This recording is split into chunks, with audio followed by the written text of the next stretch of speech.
From the minutes of the Finis Sanguis Subcommittee, June 18, 1891, as recorded by Benedetta the Scrivener under the auspices of the Historical Archive Preservation Project, approved August 9, 2019. Finis Sanguis Subcommittee, June 18, 1891. In attendance, Leopold of the Cairn, Subcommittee Chair, William Elder, Vice Chair, Aveline Foxglove, Secretary, Lady Artemisia Melancholy, and Mary Mother McCree. Leopold. I call this meeting of the Finis Sanguis Subcommittee to order to discuss our mandate from the Veiled Court to end the tri-annual blood tithe to our ersatz prince and benefactor, Mr. Chamberlain. As the specifics of the decision to end this practice have already been discussed and voted on in general court, the purview of the subcommittee is simply to come up with a way of informing Mr. Chamberlain of the court's decision. The chair recognizes Lady Artemisia Melancholy. Lady Artemisia. Thank you, Leopold. It seems to me that the point need not be overstated. A simple notice of termination should suffice. Let him know that his authorship of our Constitution is respected, and we thank him for his contribution to our community, blah, blah, blah. But by the lives and health of those lost souls who sacrificed over the past 90 years, we declare that the debt has been paid in full, etc.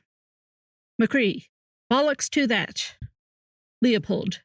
The chair would remind our junior member that we follow the rules of order in this committee and such outbursts are not proper. McCree. Well then, what d'ye need to do to get heard in your damned committee? Oh, Lord, is Aveline trying to transcribe McCree phonetically? Well, this should be fun. Lady Artemisia. I yield my time to our junior member from the Sistren of the Bitter Well. McCree. Right then. That right bastard's been killing folk under your watchful eye for damn near a century, and you're going to kiss his arse and tell him thank ye. Meanwhile, I've got Janie Childress howling her soul out to the rafters of my cottage for her lost love, which your faithful eyes sought fit to send to that devil. I say ta hell with your flowery language and your curtsying to him for writing a fancy paper. The fools in Philadelphia wrote a fancy paper just like it, full of great ideas, but also protecting folks' rights to own other folk. I seen more dead than your pitiful lost souls spent correcting that mistake. I won't see more. I say we march right up to his dirty cave and tell him no more folks will die for his sake, and to feck off if he doesn't like it. We'd be better rid of his dirtbaggery anyways. I can tell you this either way. With this kind of glad handling, this is the last town committee I will ever find myself swindled into joining, and a certain Gertrude Esther will have much to answer for after volunteering me for it in the first place. Leopold. Yes, thank you, Mother McCree, for your, impassioned speech. Do we have any more suggestions on the drafted language? Elder. I agree with Lady Artemisia. There's no need for anything more than a perfunctory acknowledgement. I move that we have her draft a suitably civil and measured decree, so that we can submit it for ratification and be done with it. McCree, ye lot of puddin'-hearted. Leopold, it has been moved and I second. Those in favor? Vote tally, 4 votes aye, 1 abstain. Leopold, so moved. Lady Artemisia, we thank you once again for the service your prose provides this body when navigating delicate diplomatic affairs. McCree, right. Well, I move that we end this display of clade herect. Come and find me when ye need me to go with ye and kiss his perfumed dead arse. Then I'm done with the lot o' ya. Aveline Foxglove. Seconded. Leopold. All right. Moved and seconded with no objections. We are adjourned. Here ends this document and recording.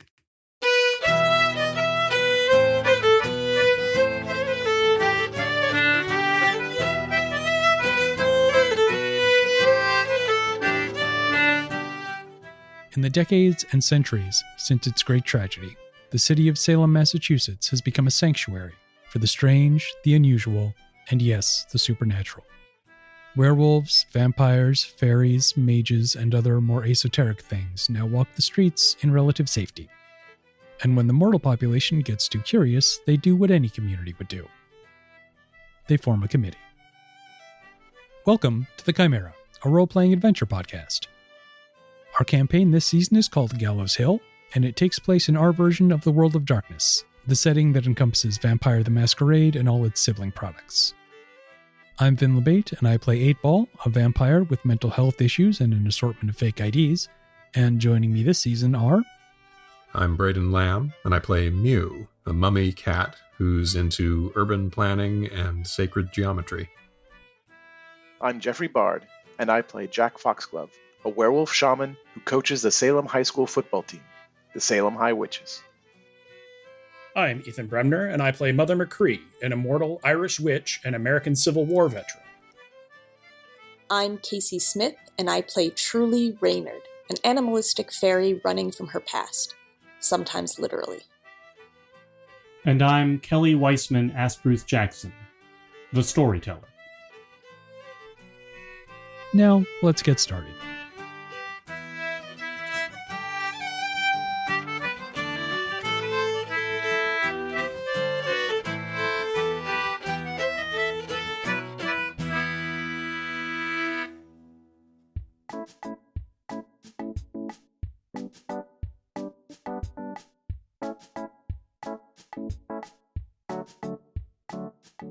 Okay, so here we are back to the Gallows Hill story to recap and remind folks of where we were.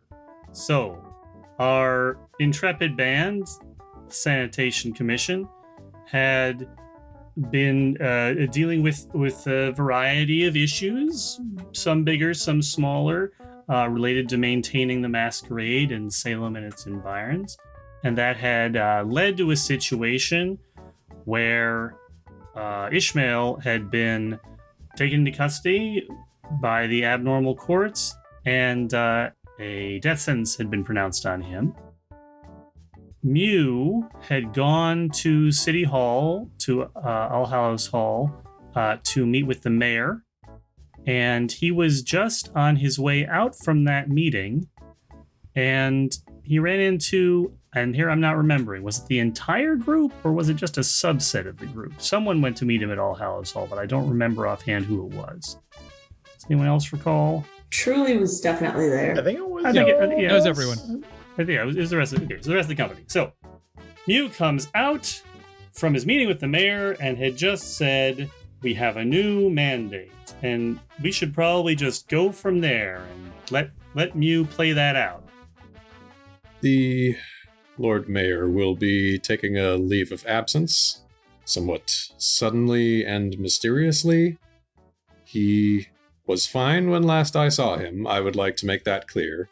But he will be out of town, and in his absence, he has appointed us to fulfill certain duties. Oh, that's just wonderful. We're doing so great at the job we're doing. I'm sorry, how much of that was a euphemism? Wait, does that mean we're the mayor now? God help Salem. Not precisely, but I did ask about the execution. That has yet to be scheduled, and that is not our purview. But anything else that happens that would require mayoral attention, we should deal with as we see fit. Like we're the mayor? Yes, like we're the mayor. If he wanted all of us to take this job, why did he just talk to you? Well, I don't think I've made it much of a secret that I have some designs on political office in our fair city. I think there's a quick cut to like a Mew for Mayor 2021 in like a post montage on someone's lawn. Yes. I believe the mayor wanted to establish a continuity on good terms. Isn't he then assuming that you're just going to win the election? I don't know. It would not surprise me if he were playing multiple sides, making friendly with anyone with stated intentions of running for mayor. I mean, I'm not committed to voting for you yet. Have you ever voted for mayor ever? Mayor? No. I voted for that Grant fellow. He was all right. But, yeah, I don't think I voted much since the last century. But was Mother McCree a suffragette? No. that's far too. They wouldn't have taken her. Right. Well, yeah. That's also far too abrupt for her. She would be fighting maybe for the suffragettes, but not as a suffragette. Not side by side. Yeah. No. And yeah, she did vote for Grant, just so you know. Don't blame me, I voted for Grant. Well, also, regardless of whether she didn't have the right to vote, she voted. Kelly, remind me, were there any specific items that needed attention? Specific items, not necessarily. So just to clarify, the mayor said that he would be leaving town briefly, no more than a few days. The execution actually was scheduled for this weekend, and the mayor has to be present for it, and he has to be present for it, right? You are not collectively the mayor; you're just fulfilling certain mayoral duties in his absence. But the mayor has to be physically present. Actually, has to conduct the execution once the death sentence has been passed. So he has to be back for that. So he hand that swings the sword and all. Yeah. So he will be back in plenty of time for that in just the end of the week. But he had to leave town again, as you said, under mysterious and abrupt circumstances for a brief period. And did you question him on this, or did you just take it on face value? Take what on face value? Him saying he had to leave. Did you ask him any further questions, or did you just lick your chops at the prospect of becoming mayor? Well, that's even cuter because he's a cat. There may have been a salivary reaction. It's true. But he and his aide were in the process of packing. I did not see him go. But as I said, he was alive and well when last I saw him. Or undead and well. Mm-hmm. You have a copy of a letter from the mayor, just in the interest of making it clear that, like, this is not purely Mew's own invention because he offed the mayor off screen. He does have a signed letter from the mayor explaining this in the same level of detail with no particular additional information. 8-Ball reaches down, pulls out the 8-ball, swirls it, turns it over. Listeners, the question 8-Ball asks is this a setup? And the answer she receives is, better not tell you now.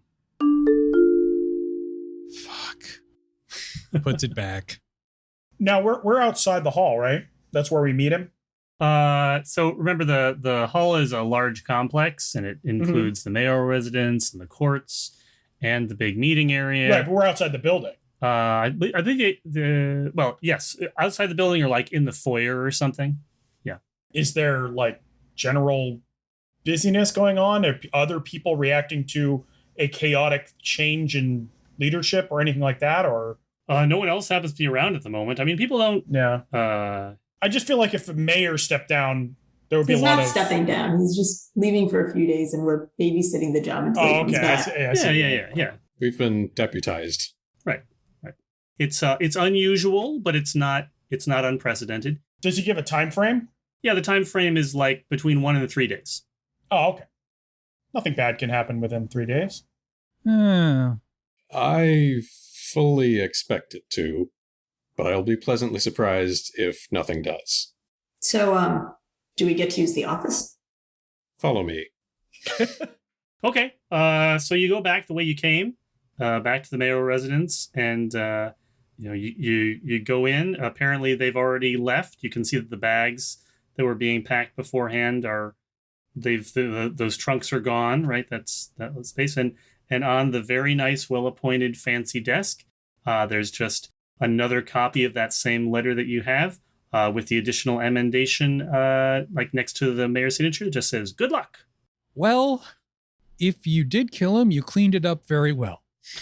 Would you expect any less of me? He says, licking his paw. Mother McCree just starts digging through closets and stuff. Yeah, actually, if there's a computer on the desk, I'm going into that. Oh, there's no computer. No, this is a very, Yeah, that's Espinoza. Yeah, he has a very old world style, and everything is in keeping with that. Is there an abacus? There is no abacus. He doesn't do his own math. Okay. In that case, I'm going to set up my computer on the desk and sit in the chair. It's a very nice chair. It's exceedingly comfortable. Mew is currently busying himself rubbing up against each leg of furniture. So, is there anything on the Mayoral Docket? Is that a thing? Let's see. So if you sort of clearly you're just kind of Rummaging? basically rummaging, right? Yeah. If you rummage enough in the desk, there's certainly a calendar in there, and the calendar would include things like Ishmael's scheduled execution for the weekend. Further out, I mean, so it's just recently been Candlemas, which is one of the 3 times a year when the sort of town meeting of the Veiled Salem happens, right? And the next one of those is on Beltane, which is about 3 months later.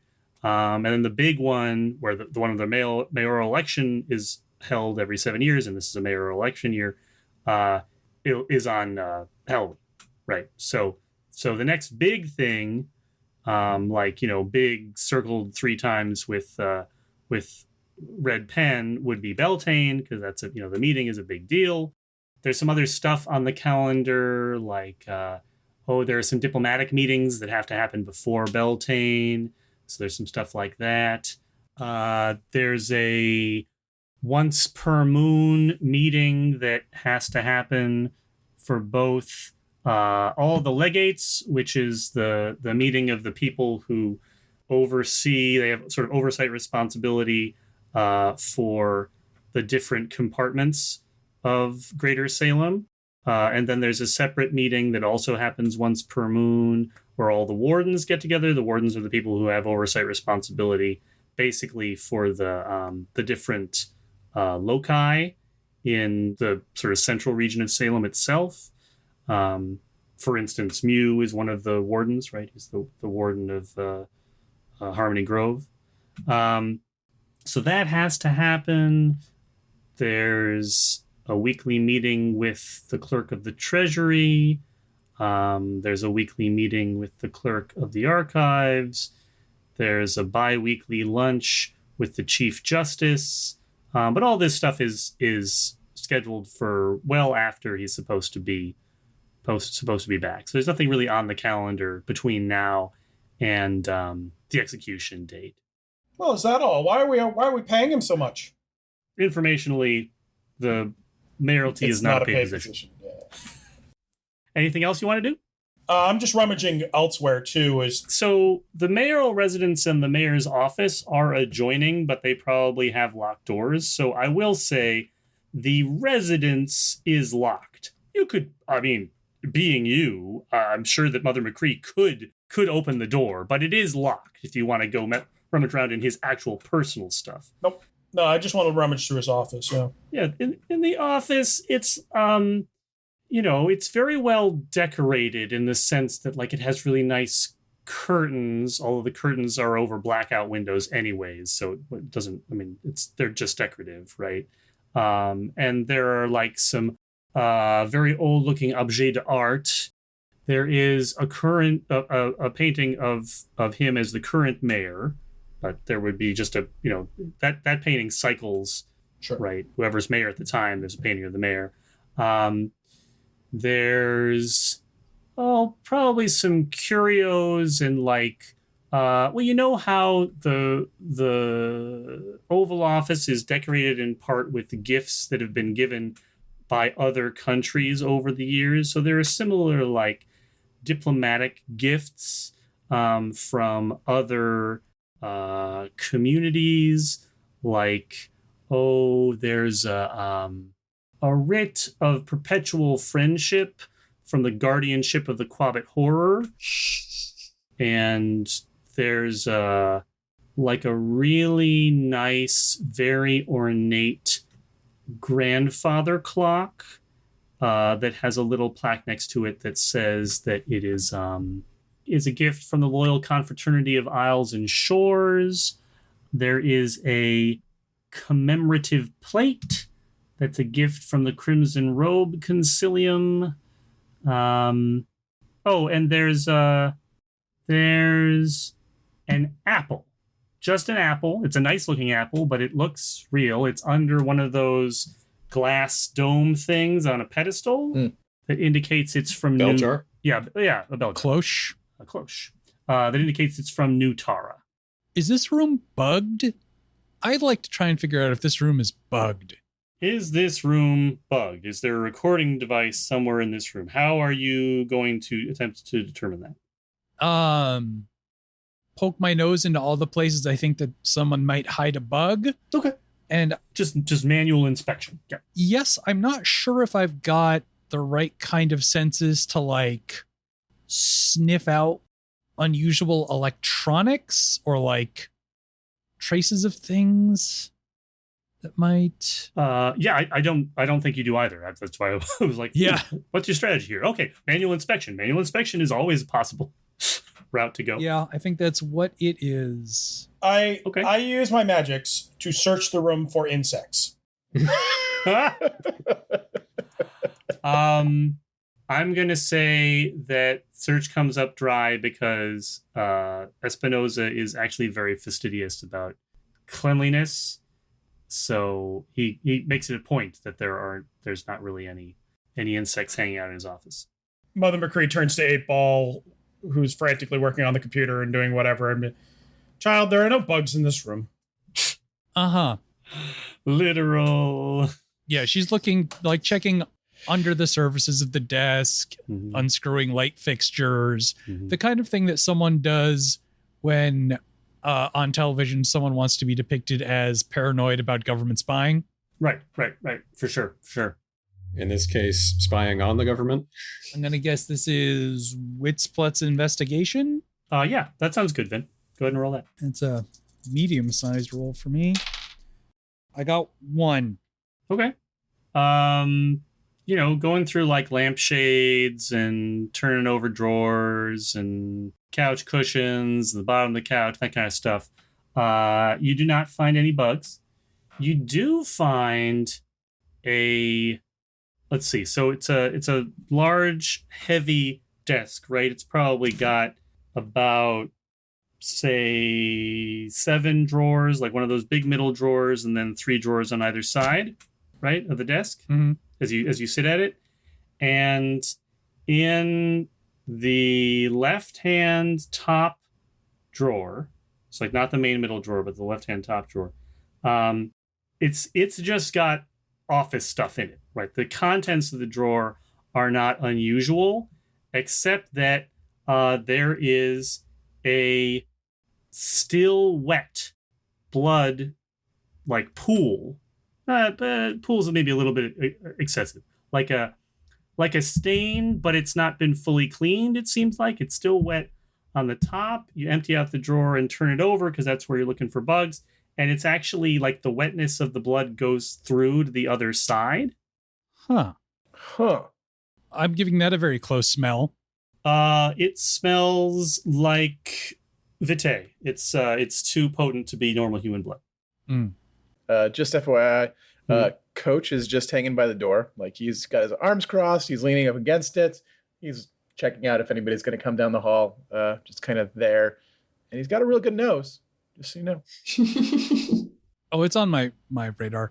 Does it smell like I want to try to track this in the sense of like either seeing if I can follow it through the room, or if like it's been in this room long enough that the scent is everywhere now that I know what to look for. So you mean like, is there like a scent path leading up to here or something like that? Or is it just... Yeah. Or is it that this has been here a while and like the whole room smells of it if you know what to look for? Jeff. Yes. When 8-Ball opens that drawer, there is I don't know what the nose equivalent of audible is, but like there's a blood smell. There was no blood smell, and then 8-Ball opened the drawer, and now there's a blood smell in there. Okay. Now, if there was blood or anything bloody inside that drawer, you should have been able to smell it when you came in. Right. But you definitely could not smell it until 8-Ball opened that drawer. Somebody cut themselves? Jack, look at this for me. Okay. That's weird. And he sniffs at it some more. Yeah, I mean, both Jack and 8-Ball, for pretty different reasons, know a fair amount about the fluid dynamics of blood. and it's not really behaving like it should. It doesn't, like, you turn the drawer and it doesn't really drip. It just kind of stays wet where it is. It's a thick wooden drawer.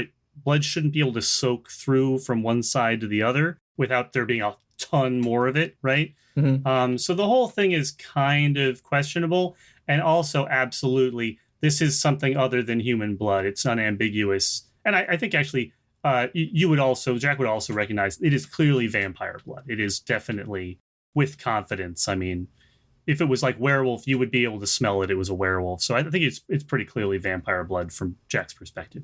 I'm going to give that a special kind of whiff. Okay. I'm going to use Sentient Natural and see if I can identify it. Mm-hmm. If I can find the rules. Mew is up on the desk, pupils wide, tail twitching. What is that? It's like a haunted drawer. Is this like a haunted drawer? What's going on here? A regular cabinet of curiosities. And you said beside the blood spot, everything in there is just kind of like boring office stuff. Other than the fact that Espinosa definitely packs some old-timey office stuff, so like it's less paper clips and staple removers and more feather quills and inkwells. Yes, it is. There is nothing else that is noteworthy or obviously magical or deeply out of place in an old-timey office environment.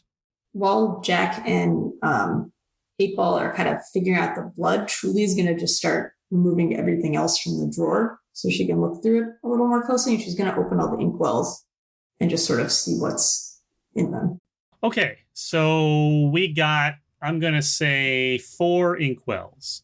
1, 2, 3 all look the same from the outside, as like there's absolutely no distinguishing between them, right? You do the little 3-card Monty thing with them, you wouldn't be able to tell which one was which when you reorganize. Mm-hmm. Inkwell number 4 is the same as the other 3, except that it has a brass cap where the other 3 have black caps. Mm-hmm. All right, so you're just going to go through and open each of them?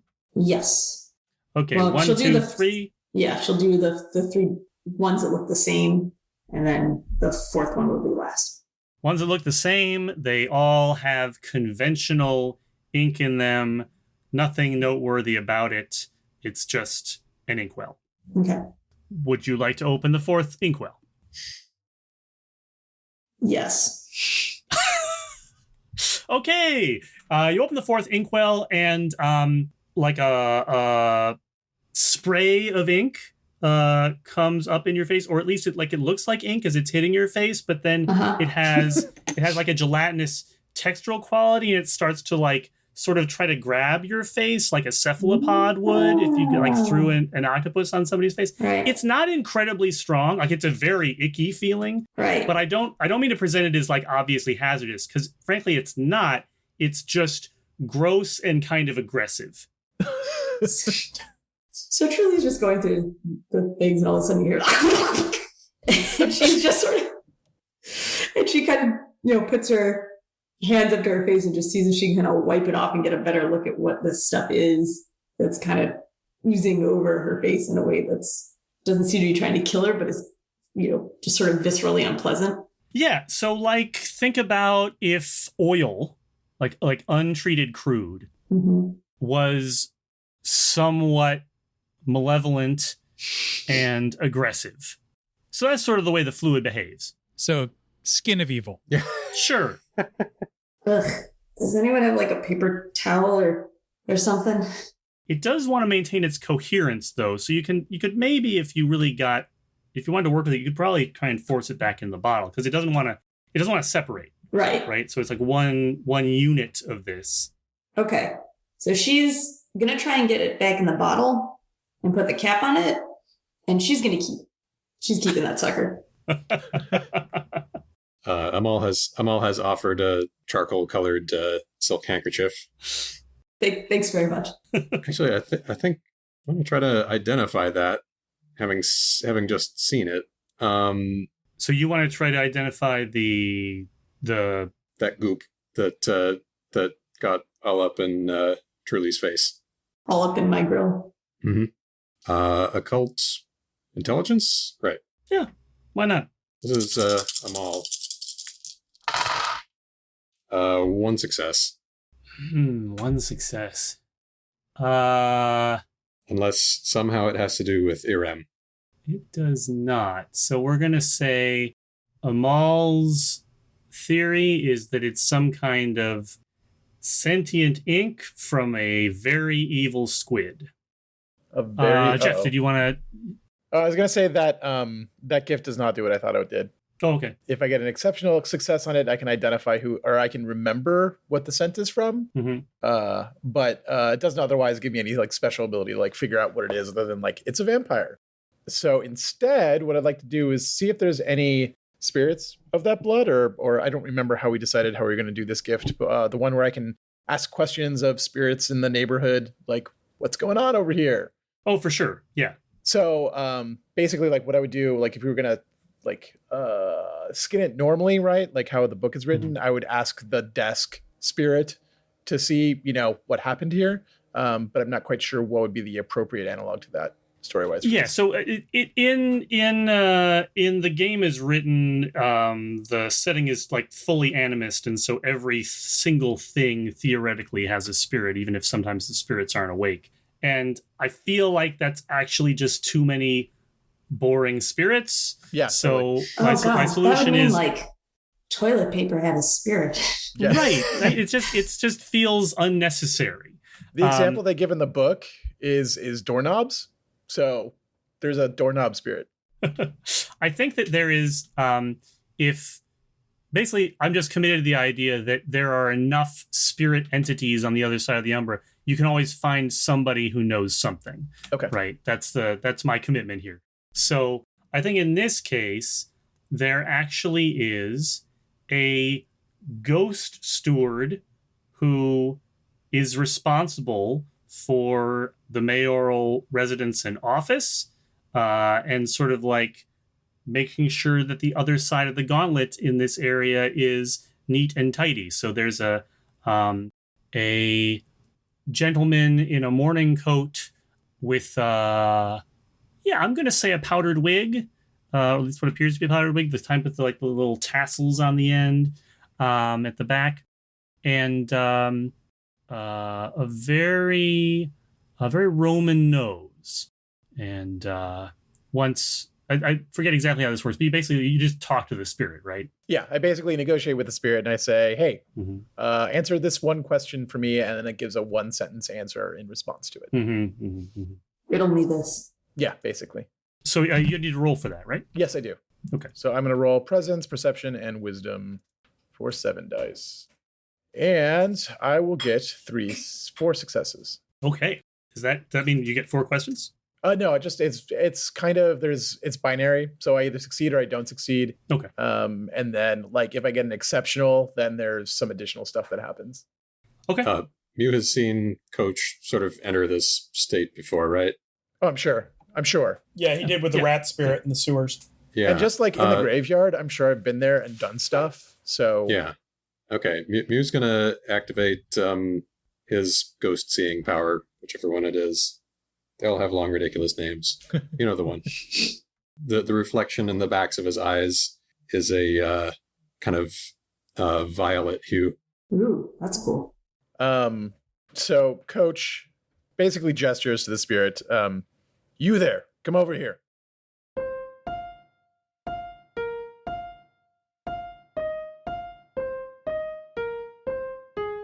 The ghostly servitor size walks not at a great clip, right?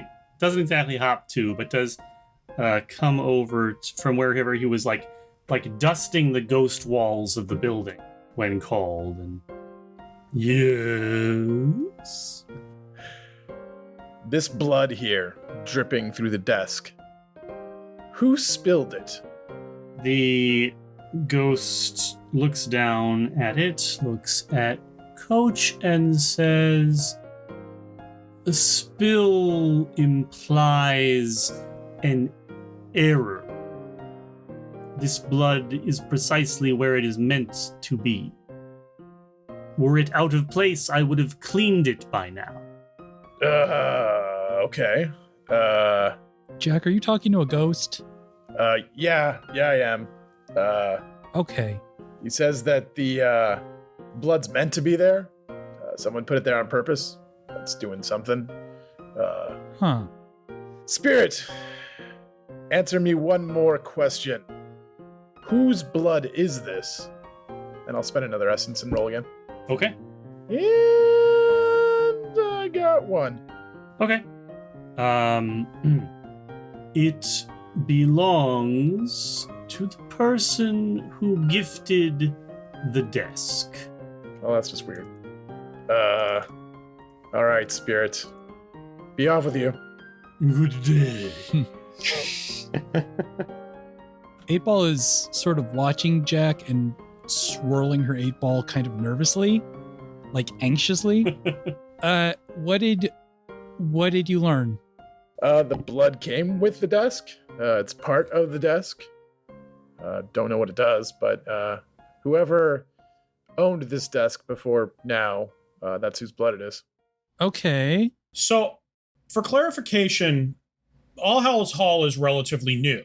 Oh yeah. Where was the office of the mayor housed before that? I don't think that we established it. And it's quite possible that there's more than one answer, but just in the interest of establishing a data point, Sure. I'm going to say that at least the most recent answer was that there was a building near the entrance to Tuck Alley that was used for it. And Espinosa's been the only mayor since the founding of the hall, right? I believe that's right, because we established where when construction was finished, and I believe that's right, that it was during his current administration, because it'd been a very long project. Just to get local Salem wonk on it, Salem Old City Hall is right by Tuck Alley. Yes. Yeah. Is there maybe a hidden hallway? Basement. The basement of Old City Hall is probably a good answer. Yes. Okay. So when she gets that answer from Jack, 8-Ball turns her 8-ball over, looks at it for a second, puts it back down, and does not taste the blood. Hey, wait. You Kelly, sorry, maybe I'm picturing this wrong, but the drawer, is it like the top middle drawer? The one that kind of hangs over your legs? It's the top left drawer. Top left drawer. Right. So if you sit at the desk, there's a central drawer that would have like the blotter and stuff in it. It's like a long, very thin drawer. And then there are two top drawers, one to your left and one to your right. And it's the top left drawer. Is there a drawer underneath that top left drawer? Yes. So the blood runs through the wood. Yep. But does not drip into the drawer underneath it? Nope. In fact, there are papers in that drawer and they are completely pristine. That's so weird. Had a guess. I would say it's for the purposes of working lunch.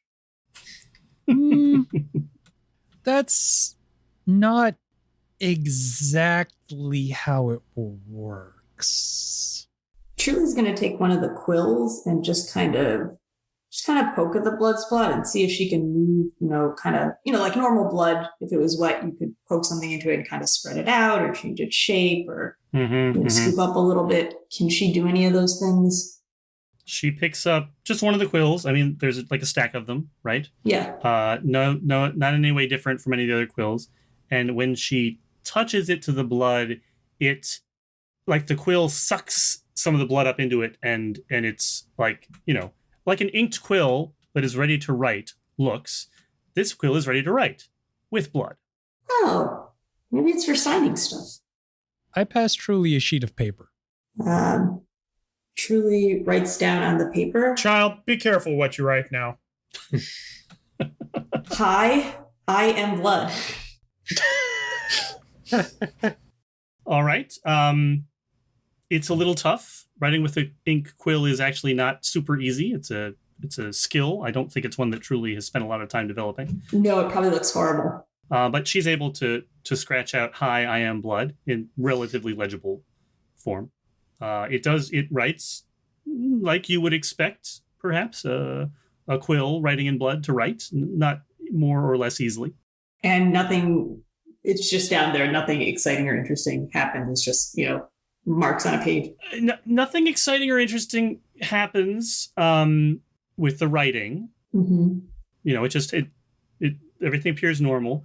Once she's finished and is like sort of waiting, okay, is anything happening? No, nothing blew up, nothing glowed, right? Mm-hmm. There's like a beat. Yeah. And then after a semi-appropriate pause, in the same color, so we might assume also in blood, in a very, very fine cursive hand, below where she wrote, "Hi, I am blood," it says, "A small correction, you are my blood."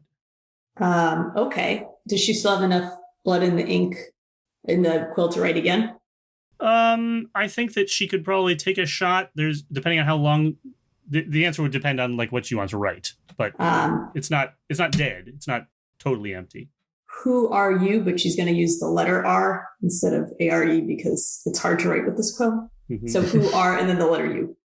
Okay. I think she can get the who down, and then she probably does run out of blood, but she could reapply if she wants to. Oh, hell yeah. Okay, so she dabs again, comes back and writes the R and the U. Is there a question mark? Of course there is. Yeah, we're not heathens. Did you put a Y-O-U or just R and U? R and U. R and U.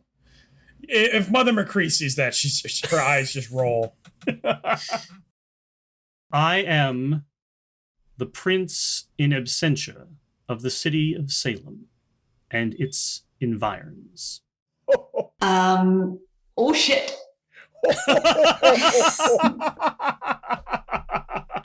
I think everyone knows who that is, right? That's not like you need to. Anybody who knows anything about the history of Salem knows who that is, yes. I put the drawer back. Oh shit, you guys. I think this is a direct line to Chamberlain. When you put the drawer back, the blood smell dampens, notably. Now there's more blood in the room because there's blood on the paper, right? It's like a little, magic fridge or something, right? Drawer open, you can smell it. Drawer closed, you can't smell it at all.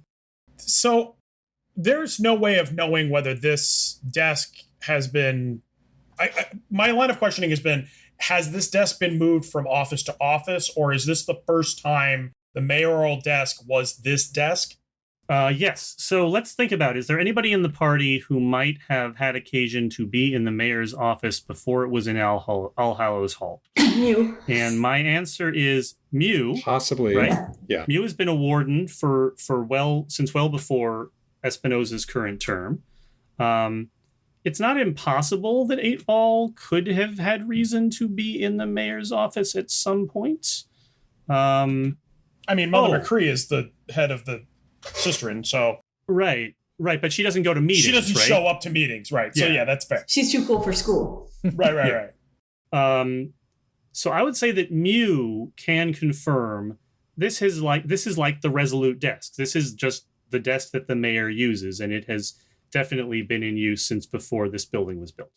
So presumably, if this desk has been handed down from mayor to mayor, then lots of people know about this, meaning there's several people who have been actively in communication with the Prince of Salem. And she says that with as much venom as she can possibly put in her words. Well, considering he considers himself the Prince of Salem, that would make a sort of sense, right? He'd want to have an avenue for the people running the place under his auspices to communicate with him. But are they answering to him, or are they simply ignoring him? That sounds like something Ghost Jeeves might know. Well, actually, we know several of the former mayors. I believe one of us is related to one of them. Yeah. Just a thought. Otherwise, Truly took something from the desk. So, is everything in here just free to grab? We're the mayor, right? So I think it's ours. That's right, Jack. We are the mayor.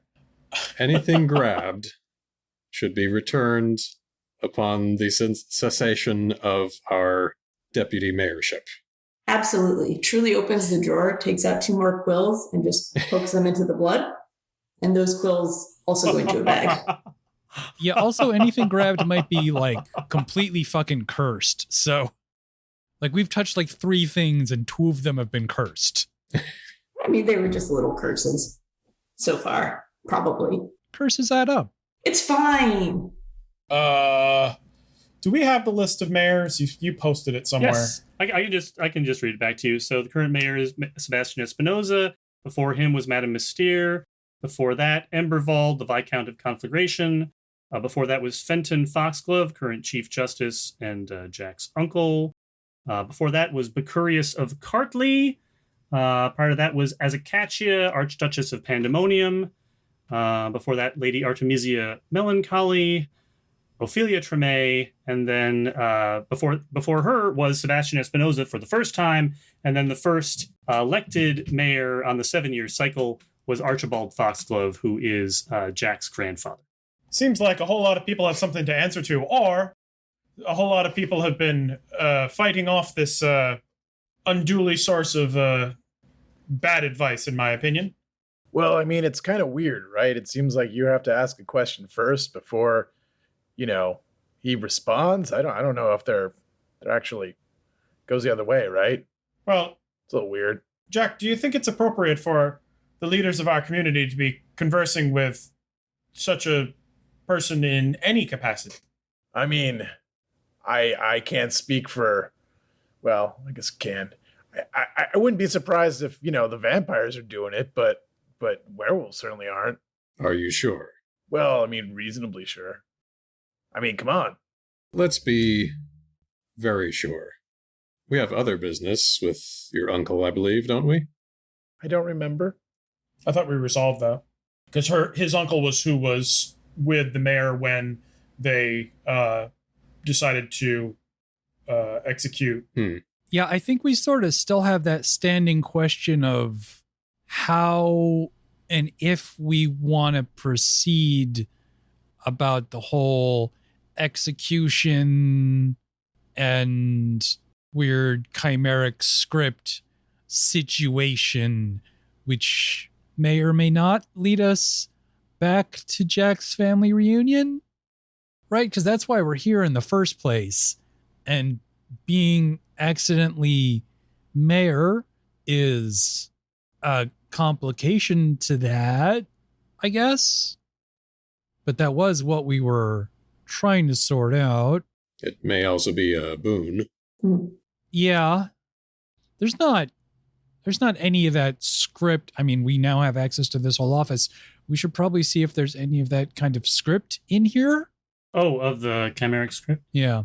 Is there anything in the office that has the chimeric script on it?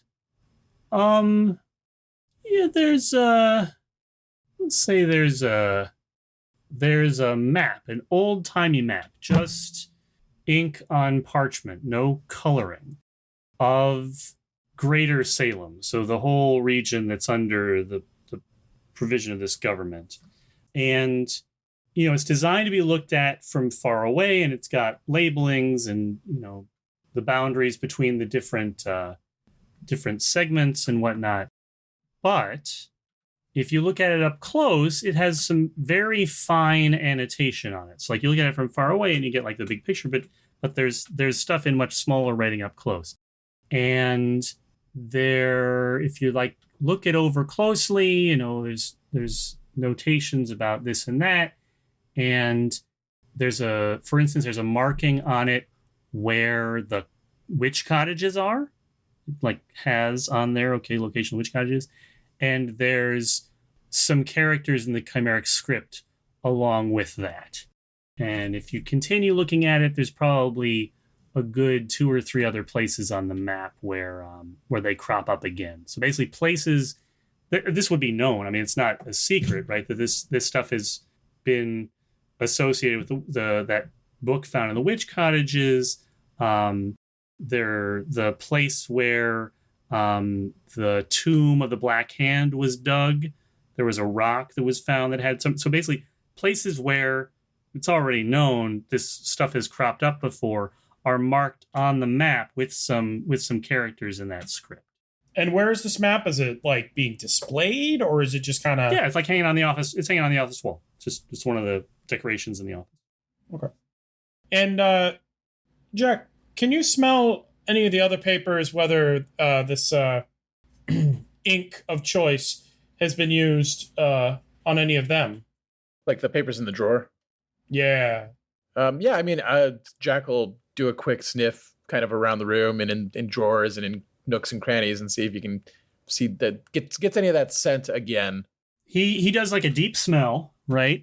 And it's kind of like sniffing around the room and doesn't find any more blood scent at all. Certainly not on any of the papers. But that does turn up the fact that there is a nice wastebasket over in one corner of the room that has a recent ash smell to it. You can see that there is burnt paper in the bottom of this metal wastebasket. It's ornate metal wastebasket. Clearly it must have happened in the last hour or two. It smells like fresh ash does versus something that's been sitting there a long time. And presumably burning a piece of paper with blood on it would eliminate the scent entirely? Yeah, that would definitely get rid of the smell. No blood, but I found some burnt something over here. Someone doesn't want someone to read something. Hey, McCree, can you put a piece of paper back together? From ash? I mean... Whoa. There's tape and stuff, but I don't believe that's... I don't believe that's... Come on, you can cast mending. It's a cantrip. That's way beyond the pale, I think. That's definitely like entropy sphere. Yeah, that's... Or time. Entropy or matter. Yeah. Neither of which she has dominion over, yeah. No, she just looks at you really like you are the stupidest person who has ever lived. I definitely want the relationship to continue to be predicated on the idea that 8-Ball just expects Mother McCree to behave like a D&D wizard. That's going to bring me a lot of joy. Ooh, you're going to need to rest soon, aren't you? Do you know anyone who would be able to put that back together, Mother? I mean, we haven't really talked about it, Kelly. Obviously, she's been kind of on the outs, or not out the outs, but on the on the periphery of the group that she leads. But I mean, she must know the general skill sets of the other for sure members of the coven, right? Yeah, absolutely. She's not that tuned out. No. Is this within the purview of anyone she knows in the coven? I am confident that at least one of the Sistren of the Bitterwell can reconstitute paper from ash. Okay. That seems like a totally doable thing for a mage. It's just not doable for every mage, right? And is this like dust, or is it just like pieces of ashy paper? Oh, it's completely ash. No, just totally powder. So Mother McCree will just kind of look and be like, I hate to trouble him, but if you think this is important, and I kind of do, because I really don't like that anyone's associating with those people or that person.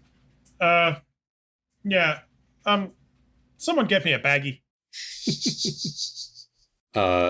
Amal produces a baggie. I bet he does. Yeah, he does. Okay. I hate the things I learn about you. Mother McCree takes the bag without thinking, just dumps the thing in, and then looks at the bag and goes, you'll be okay though, right? And she says to Amal, oh, I've got a whole roll. Thank God. All right, so she has the ashes in a baggie. She does on that front, she does her best that she can get everything. Yeah, I think that she is well positioned to do something like that. Right? Yeah, move some stuff to another place. That is her wheelhouse, and as thorough as possible. Right? Yeah. Right. All right, and I've got the names here, but it is some member of the coven is, I believe we can get her to take care of this. So you know a witch who can turn ashes back into paper. I know someone. Because that sounds awfully far-fetched. Did you not just see the conversation that took place in the blood in the paper? Child, when you get to be my age, and you'll get there it seems someday. like the kind of thing a witch could do? You start less concerning yourself with what is far-fetched and what is just what you got to get done. I swear to God, this isn't even fun. Truly kind of sidles over to 8-Ball and whispers, "She doesn't know irony." Yeah. And then, of course, because Mother McCree definitely hears that, she just says, "Child, I know irony. I just don't truck with it." Of course she does. Truly wasn't even trying to be so. Okay. So, do we want to do that now? Or do we want to... I have something that I want to do while we're here. So okay. If we're going to leave to deal with this, and since it's Ash, I don't know that it's immediately pressing. Like it'll wait. I'd like to do my thing first. What's your thing? I want to talk to Ishmael. Right. That thing we can entirely do now. Correct. Can I have the little writ that is signed by the mayor that says we can do things in his stead? Yep. Okay. Anyone want to come with me? Or am I going solo? I will. I'll go. Okay. So truly you and 8-Ball? Yeah. Amal will hang back. He's a little not quite ready to face the guy that nearly electrocuted him to death. Given our last interactions with the fellow, is it the best idea to send Mew? I have had a bit of a change of heart about this matter. May have less to do with your change of heart and more to do with he's had one. Our last interaction had you clawing his face off. Truly actually cracks up about that in character. Do you think he'll be happy to see you? I have no doubt that he will not be. Oh, well then it's a good idea to go talk to him then in that state. Yeah, Mew, you might want to rethink that. I mean, that's why I'm hanging back.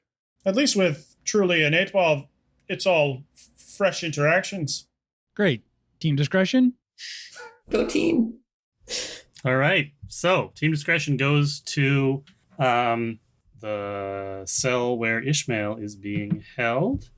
And just as was the case before, Sir Jalen Scold, the total hottie of a troll who is the shepherd for the outer perimeter of Greater Salem, so not actually where you are, but for whatever reason, he's guarding the door to this cell and sees you approaching and sort of holds up a hand very gently and says, "I'm sorry, I have orders. I'm not supposed to let people come in to talk to the prisoner while he's awaiting execution." Truly takes out the piece of paper and kind of, shakes it out like bam, and holds it up and says, "We're actually here on mayoral business." He takes it and looks at it and runs his finger over the signature and says, "Well, guess it checks out. Okay." Hands the letter back to her. Opens the door. So inside, he's actually standing outside the door of the entire jail. The entire jail has like 6 cells in it, but only one of them is occupied. Mm-hmm. And the one that is occupied has Ishmael in it. He is sitting in a large hardwood chair, sort of like, basically it's sort of like an electric chair that they have him in. It's not electrified at all. There's no wires going to it or anything, but he's restrained to it like you would restrain someone to an electric chair. He's just sitting in the middle of an otherwise barren cell, very thoroughly tied up. It says, "I was not expecting that I would see anyone else before judgment was carried out." Yeah, a lot of surprises today. To what do I owe the pleasure? So when Truly comes, she's like kind of all excited and not like bouncy excited, but like kind of jazzed up. Like, all right, we're going to go talk to this guy and get some answers. And it's all kind of worked out really nicely. And she steps inside and it's this room with cages. And that's sort of immediately the time that she remembers that, right, I'm about to walk into a room that's basically a collection of cages. And so she just kind of becomes a little bit more quieter, a little bit more still. The parchment that she's still holding in her hand crinkles a little because her hand tightens on it. And she lets, 8Ball's the first one to talk. And she moves a little closer to Ishmael's cage and kind of tries to focus on him rather than the bars in front of him and mostly on his face because everything else is tied down to something. And she says, we had a few questions for you, if you wouldn't mind. Ishmael raises one eyebrow. Now, when he raises one eyebrow, because his face is this patchwork of other people's flesh, basically, the whole thing kind of contorts. It's very unsettling. But he raises one eyebrow and says, I do not believe that the mayor or the chief justice want me answering any questions. How did you get past the guard? Technically, we are the mayor for a couple of days. So any instructions that we, the mayor, have given you, you can talk to. You know what I mean. Very well. Ask away. Well, okay. We'd like to understand a little bit more about what you were doing with, chimeric script covered sternums. Did you put that there, or were you looking for it? The latter. For what? I have been working for a long time to recover something important that has gone lost. I was almost done when I was interrupted. So you're pretty close to a goal you've been trying for a long time. That is accurate. Then why did you turn yourself in? It was preferable to my only other alternative. And what was that? My demise. So this is... Does Espinoza know about this ongoing project? He does. Do other people know about this? A few. Justice Foxglove. One or two of my research collaborators. Right. Do they support it? I honestly hadn't asked. I don't have many friends in Salem. Guess that happens when you try to kill a lot of them. What are you trying to recover? I am attempting to restore the... Think about how he would put this. The means by which Salem was once protected from its doom. I don't know what that means, but it sounds important. But you're here waiting to be executed. Is someone else taking over this task? No. Okay. So you talked to, obviously you talked to the mayor and the chief justice. I have this impression like you worked out some sort of deal with them. Things changed in ways that didn't really seem to follow. What's going on? Tell me what's going on. That is what I want to know. I did offer them a deal, it's true, but Espinoza declined. A miscalculation on my part, I confess. What was the deal? He thinks for a bit. Well, you see, here we come into a crossroads, because if I tell you, then I can't possibly make the same deal with him again if he has a change of heart. Are you prepared to offer me anything in exchange for that information? Can you tell me something you would want? Because it's hard for me to know what someone who seems to be prepared to die would be interested in. Oh, I would rather not die. If there was something you could do about that, I'd be more than happy to answer your questions in full. Shirley kind of looks over at 8Ball. Would you give your thing a shake for me? Because I'm really on the cusp here. Yeah. 8-ball gives it a swirl, turns it over. I think we can probably work something out. Truly nods. Presuming we have the ability to act in the relatively short period that is available to us as the collective mayor. And I would like a guarantee from you that you're not going to initiate an act of vengeance for being, incarcerated and almost killed and whatnot. I am more than happy to swear that I will take no particular revenge for being incarcerated and almost killed. Am I correct in my understanding that you have been named Mayor Pro Tempore collectively? Yeah. By Espinosa? Us and then the other 3 on the committee, which is... Oh, the other 3. I see. So the people who invaded my home. Yeah. Very good. Well, then, if you know the town charter, as I do, you don't have the authority to remove my head from the block. No, but we do have the keys to everything. He smiles at this. We think along the same course.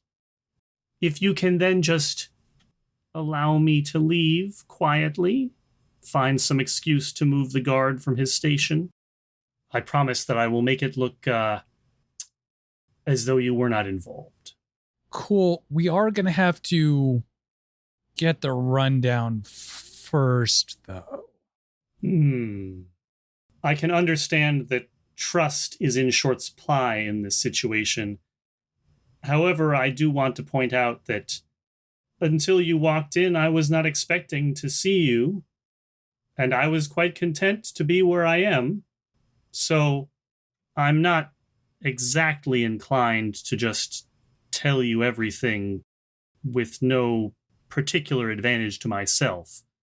Perhaps if you unbuckled me from this chair, I could hold forth, and then you could depart, and I'll leave quietly after.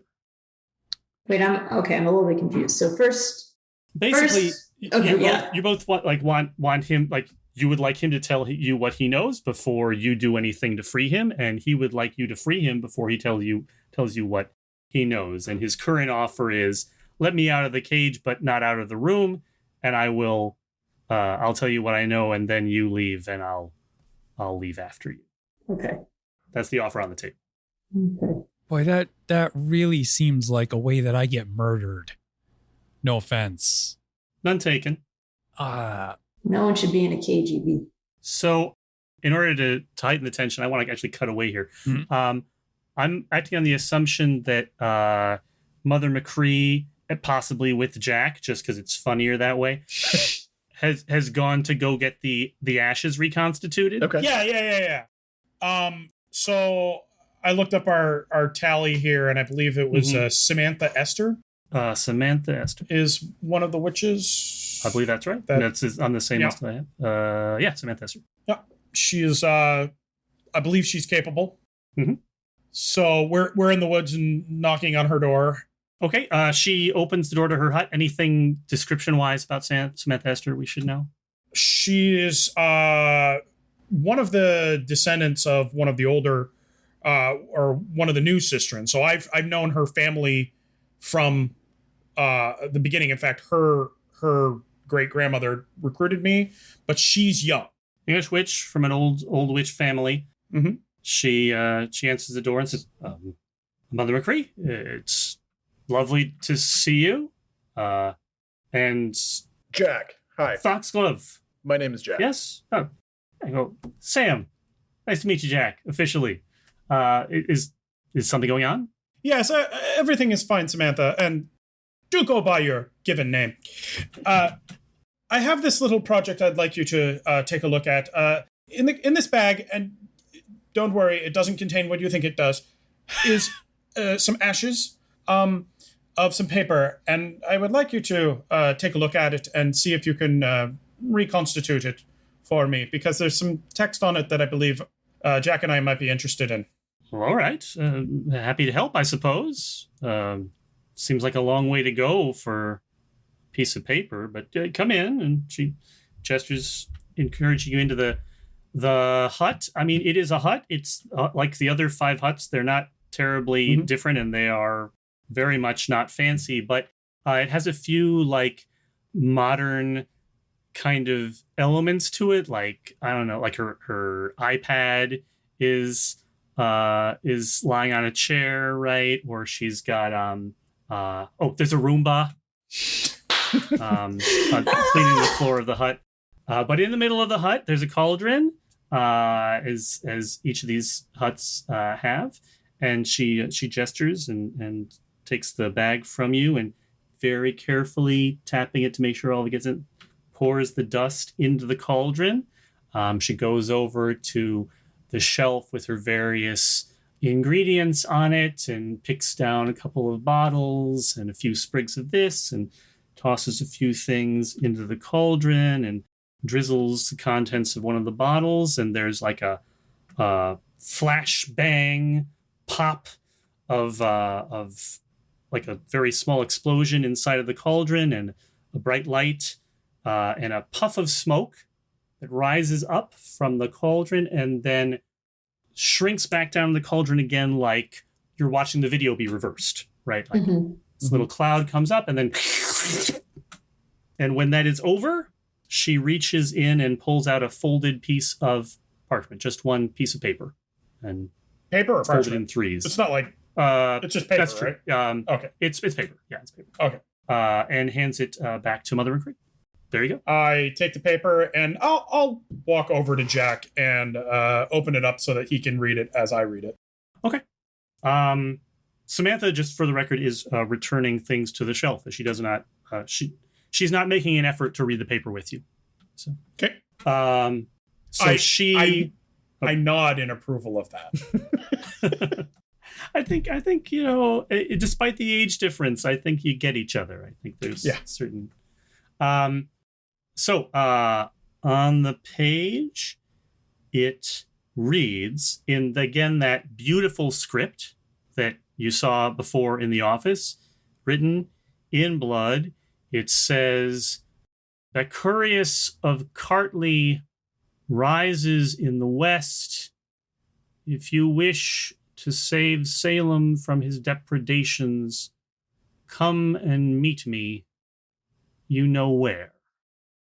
So, just so I'm clear here, the first text on it is from Chamberlain. There is no text on it except from the one hand. So there's not like 2 different voices in the letter. Interesting. That's a very, very distinctive script. I mean, maybe somebody could be pretending to like simulating someone else's handwriting, but it's not like there's like one writer and then another writer. It's just all in one. Okay. Can you say that first part again? Bacchurius of Cartley rises in the west. If you wish to save Salem from his depredations, come and meet me. You know where. I don't know that word, Corius. Does that name mean anything to us? Yeah. That was one of the mayors, wasn't it? Bacchurius of Cartley was the mayor in between Azacatchia and Fenton Foxglove from 1985 to 1992. And what do we know of him? I mean, he was mayor, so we know him. Well, let's see. So 85 to 92, what do you think that that Mother McCree was doing then? Like I said, she ping-pongs back and forth. So 85, she spent some time... I mean, she spent a lot of time in San Francisco during the 90s. She spends a lot of time on especially during that time in the California, Arizona area.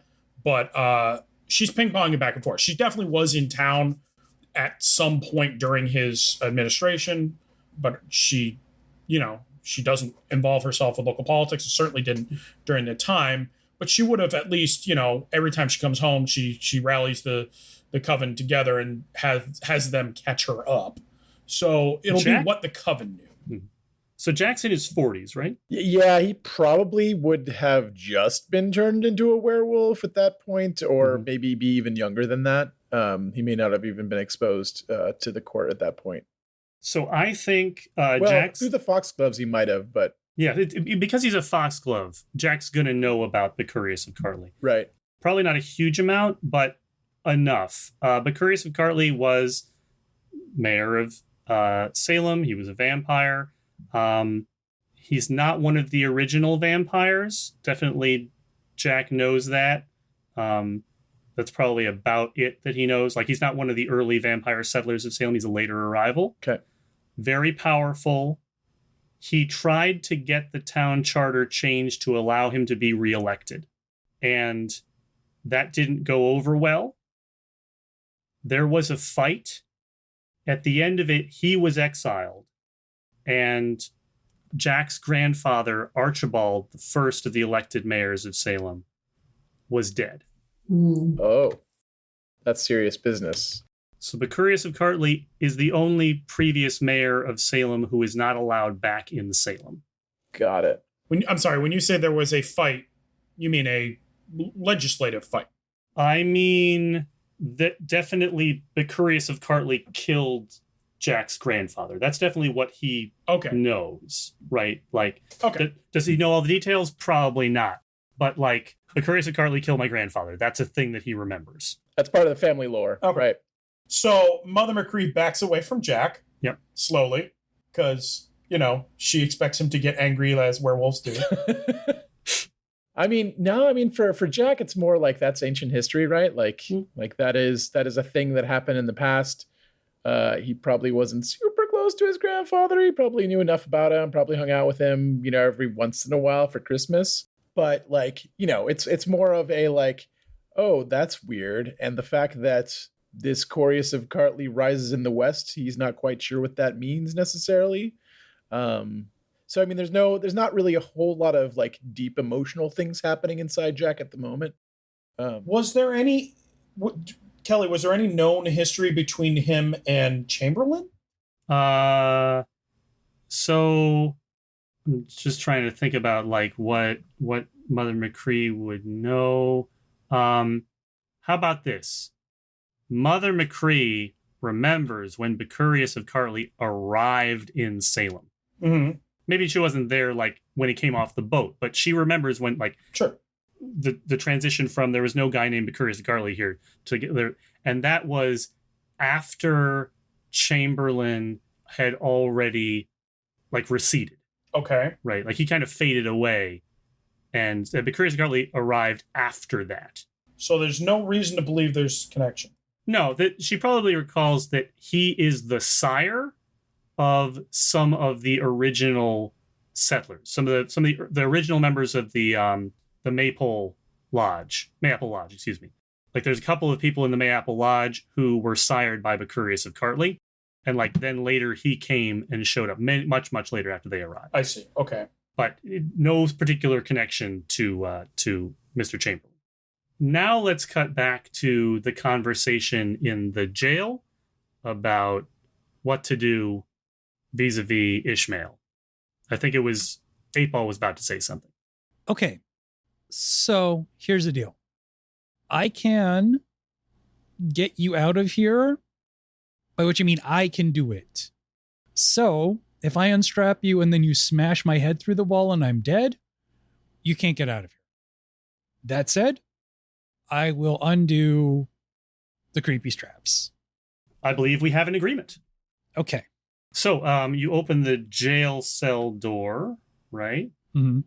Then you just have to untie. They really are like an old-timey electric chair, right? They got like these heavy reinforced cloth straps with metal buckles, like basically a million belts on the back of the chair. So you physically release, not from the room, obviously, not from total captivity, but physically release Ishmael, right? Mm-hmm. Mm-hmm. Okay, so once the straps are free, he not especially aggressively, like moves his arms enough so that he can, free them, and starts to like sort of peel off the stuff that's on his front. Like he's, once you've loosened things enough, he can actually participate in unhooking himself, and he does it again, not aggressively, not hastily, just clearly very glad to be free of the chair. He stands up once all this stuff is off. And I don't feel pain or physical discomfort, but it is nonetheless nice to be able to stand again. So, you wanted to know about the deal I offered Mayor Espinoza? I believe that was our agreement? Yeah, and, the accompanying details. Sure. Well, I offered him and the Chief Justice that I would continue to keep the Chief Justice's most shameful secret if they simply let me go or released me with some sort of community service or otherwise allowed me to have my freedom. But they decided that, I think that the Justice would have happily made that bargain, but Espinoza felt that it was not the right choice, I suppose. So, here we are. Is there a follow-up? The obvious one. I'm not one to gossip. I don't like the fact that I have this to hold over him, I suppose, but I had hoped that it would be my, my get out of jail somewhat free card. Turned out I overestimated, in any event. The Chief Justice does not want anyone else to know that he, like his father before him, like the entire line of leaders of the Foxglove family, is a chimera. As he says chimera, the stone that is like the whole building of All Hallows Hall is this vast complex of it's actually poured concrete, but essentially stone, smooth, very carefully maintained, quite polished. That concrete flooring here in the jail area explodes, not under anybody's actual feet, but like a huge hole explodes up from the center of the jail area, and there are two figures who immediately emerge from that hole. One of them is a giant insectoid monstrosity probably about 13 feet tallish. It has a chitinous exoskeleton. It looks more like maybe some kind of a combination between a centipede, like one of the really frilly, long-legged centipedes, and like a housefly. And then there is a blonde woman with a very out-of-date haircut, wearing like a sensible top and a pencil skirt. Out-of-date haircut, I mean like very 50s, kind of like a gentle wave in the hair. Like someone who clearly uses curlers, right? Mm-hmm. Those two figures are standing there, and Ishmael looks over them and shakes his head and says, "You couldn't come 10 minutes earlier or 10 minutes later." Well, here we are.